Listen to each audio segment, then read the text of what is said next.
जय हिंद मेरे साथियों, कैसे आप सब। उम्मीद करता हूँ आप सब बहुत ही अच्छे होंगे। आगे बढ़ने से पहले बता दूं कि मैं हूं अक्षय और मैं एक पोस्ट ऑफिस कर्मचारी हूँ। मुझे पोस्ट ऑफिस में 12 साल काम करने का अनुभव हो गया हुआ है, ठीक ना। और मैं आपको बता दूं कि मेरे वीडियो पर अगर आप पहली बार आए तो कृपया करके आप इसको सब्सक्राइब कर लीजिए, लाइक कीजिए, शेयर जरूर कीजिए। आप लोग से मेरा निवेदन है कि इसको सब्सक्राइब करके आप शेयर जरूर कीजिए, ताकि इस चैनल को ग्रोथ होने में मदद मिले और हम आपके लिए कुछ मदद कर सकें। मैं कोई भी बात किसी को कोई मदद करता हूं तो बहुत दिल से मदद करता हूं। जो बच्चे कमेंट करते हैं उन्हें जवाब मैं ज़रूर देता हूं, जो व्हाट्सअप करते हैं उन्हें भी जवाब मैं ज़रूर देता हूं। और मुझे काम के सिलसिले में बहुत ज़्यादा बिजी रहता हूँ, इस वजह से थोड़ा सा जवाब देने में लेट हो सकता है, लेकिन आपका सवाल का जवाब मैं आपको ज़रूर दूंगा, क्योंकि मुझे 12 साल अनुभव हो गया है। मैं जीडीएस से लेकर पीए का सफ़र तय किया हूँ, इसलिए मुझे बहुत इस बारे में पता है।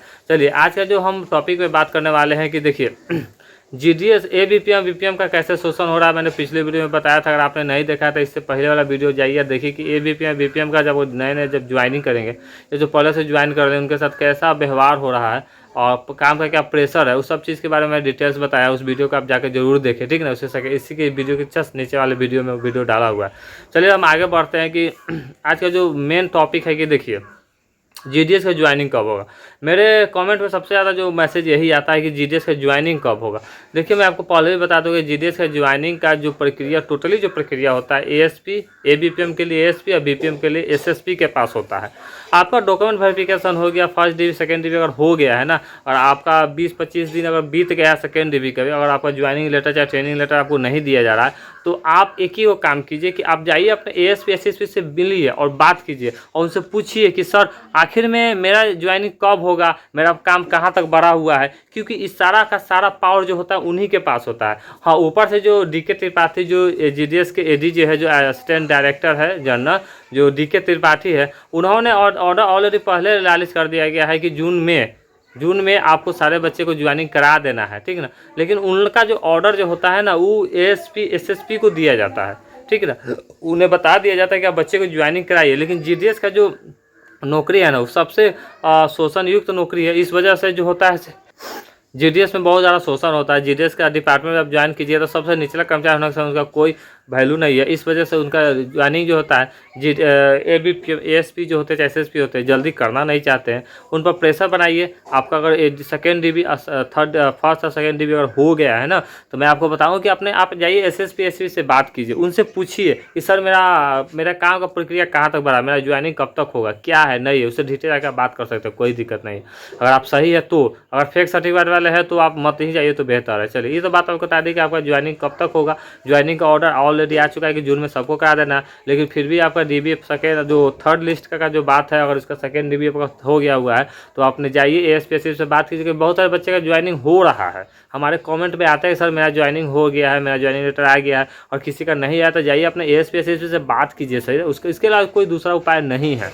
मैं आपको हकीकत बताता हूँ, क्योंकि इसका कोई भी ऊपर से कोई ऑर्डर रिलीज नहीं होता है कि भाई एक साथ सबको ज्वाइनिंग कराया जाए, ऐसा कुछ होता नहीं है इसमें, ठीक है ना। इसमें बता दूं कि एएसपी और एसएसपी को पूरा पावर आता है एबीपीएम और बीपीएम का ज्वाइनिंग कराने का, ठीक है ना।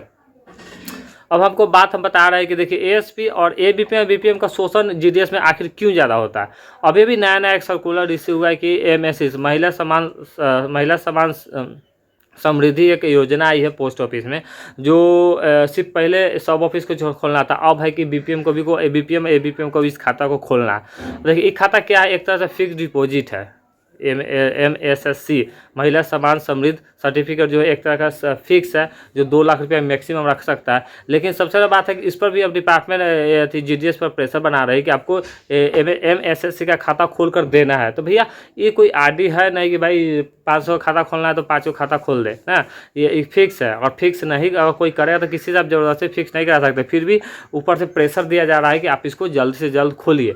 तो अब आरडी के लिए भी शोषण होता है, सुकन्या के लिए भी शोषण होता है, टीडी के लिए शोषण होता है, अब एमएसएसएस के लिए भी शोषण होगा।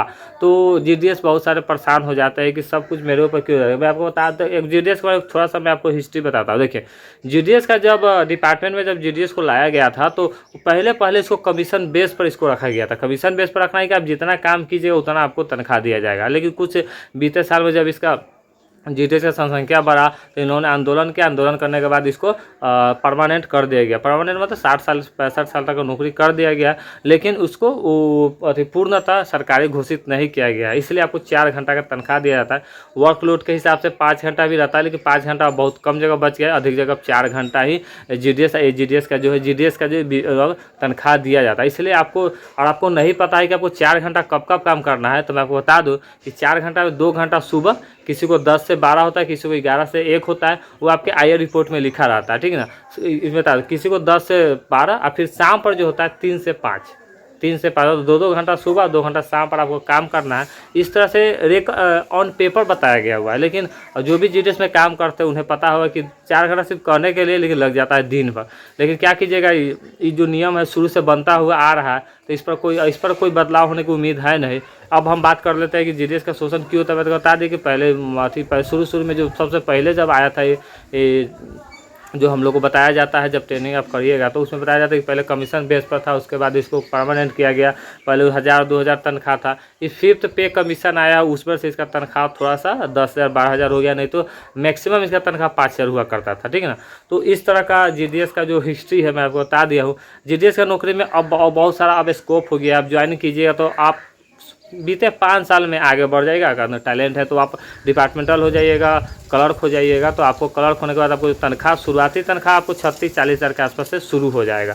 तो मैं आपको बता दूं, चलिए, तो जीडीएस का ज्वाइनिंग के बारे में आपको बता दिया, और जीडीएस के साथ जो शोषण हुआ उसके बारे में बता दिया। अब जो मैं आपको बता दूं कि अब जो बात है कि बहुत सारे बच्चे गलती करते हैं। अभी जो स्पेशल ड्राइव चल रहा है उसमें कि बहुत सारे बच्चे फॉर्म भरने में गलती कर रहा है, और हमसे सर पूछते हैं कि सर डेट ऑफ बर्थ में गलती होगा, मैं सुधार कर पाऊँगा कि नहीं, कैटेगरी में गलती होगी सुधार कर पाऊँगा कि नहीं, मार्क्स में गलती होगा सुधार कर पाऊँगा। मैं बता दूँ कि डेट ऑफ बर्थ, मार्क्स और कैटेगरी, चाहे पासिंग या इस सब में कोई भी एडिटिंग का ऑप्शन नहीं दिया जाएगा। एडिटिंग का ऑप्शन सिर्फ आपको दिया जाएगा, बता दें कि आपको स्पेलिंग कोई अगर गड़बड़ हो गया हो कि नाम में कोई स्पेलिंग आप गड़बड़ कर दिए अपने नाम में, फादर नेम में, या फिर अपने एड्रेस में, और आपने किसी तरह कोई स्पेलिंग गड़बड़ कर दिया है तो उसको चेंज करने का ऑप्शन दिया जाएगा। इसके अलावा आपको कोई मार्क्स में चेंज करने का ऑप्शन नहीं दिया, कैटेगरी कोई चेंज करने का ऑप्शन दिया। और इसलिए फॉर्म मैं बार बार बता दूँ, फॉर्म भरे तो बहुत सोच समझ के और आराम से फॉर्म भरिए, टाइम लेकर फॉर्म भरिए, क्योंकि इसमें किसी प्रकार कोई हड़बड़ी नहीं है, ठीक है ना। ठीक है, एडिटिंग होने के लिए 2 दिन टाइम दिया, लेकिन उसमें सर्वर बहुत बिजी रहेगा। तो कोशिश कीजिए कि आप रात में इस चीज़ को एडिटिंग करते हैं। मोबाइल से भी एडिटिंग आप कर सकते हैं, इसलिए किसी भी साइबर कैफ के भरोसे से मत बैठिए। आजकल आप मोबाइल से ही आप फॉर्म ही भर सकते हैं। तो ये बात हो गया। अब देखिए कि सब चीज़ को बात कर मैंने आपको बता दिया। और भी आपको कोई जीडीएस के बारे में आपके मन में कोई अगर सवाल है, कोई तरह की दिक्कत है, तो मैं आपको, चलिए एक और बात मैं आपको बता दूं कि देखिए कुछ बच्चे मुझे कमेंट कर रहे हैं कि सर मेरा 70%, चलिए मैं एक उम्मीद के लिए बता दूं कि मेरा सर 80% है और 78% वाला का हो गया है, उस सीट पर मेरा नहीं हुआ है। तो इसमें हो क्या सकता है? देखिए सबसे बड़ी संभावना है कि इसमें आपने फॉर्म भरने पर गलती क्या कर सकते हैं। गलती एक ही वजह से रिजेक्ट होता है, वह है कि आपने डबल रजिस्ट्रेशन कर लिया होगा। होता है क्या, जब आप मोबाइल नंबर, ईमेल आईडी डालते हैं ना, जब सारा प्रक्रिया करते हैं, जब फाइनल सबमिट मारिएगा तो उस समय होता है कि सर्वर थोड़ा सा फंसता है कभी का, और सर्वर जब फंसेगा तो आपको रजिस्ट्रेशन नंबर नहीं फेंकेगा। तो आपको लगता है कि हुआ नहीं, आप सेकेंड बार फिर मारिएगा तो सेकेंड बार आपको फेंक देता है। तो होता क्या है कि फर्स्ट बार दिए नहीं फेंका, सेकेंड बार फेंक देता, आप सेकेंड बार फॉर्म भर देते, एक मोबाइल नंबर से, एक ईमेल से डबल रजिस्ट्रेशन हो जाता है, और इस वजह से है कि आपका रिजेक्शन हो जाता है। सबसे बड़ा कारण यही है। लेकिन भैया जब आपका 80 है, किसी का 78 पर हो रहा है, इसका मतलब कि आपने फॉर्म भरने में कहीं ना कहीं गलती किया है। लेकिन आपको और इसके बारे में भी जानकारी चाहिए कि सर मेरा क्यों नहीं हुआ है, तो सबसे आसान तरीका है कि आप ट्विटर पर जाइए, ट्विटर पर अपनी बात को रखिए, इंडिया पोस्ट के जो ट्विटर हैंडल है उस पर डालिए, वो आपको जवाब जरूर देंगे, ठीक है ना। तो इस सब सारा बात है, ठीक है ना। और मैं एक और बता दूं कि जीडीएस का जो डिपार्टमेंट का जो है पीएमजी है और एडीजी है, जो डिपार्टमेंट और कुछ डिपार्टमेंटल के साथ मीटिंग हुई है।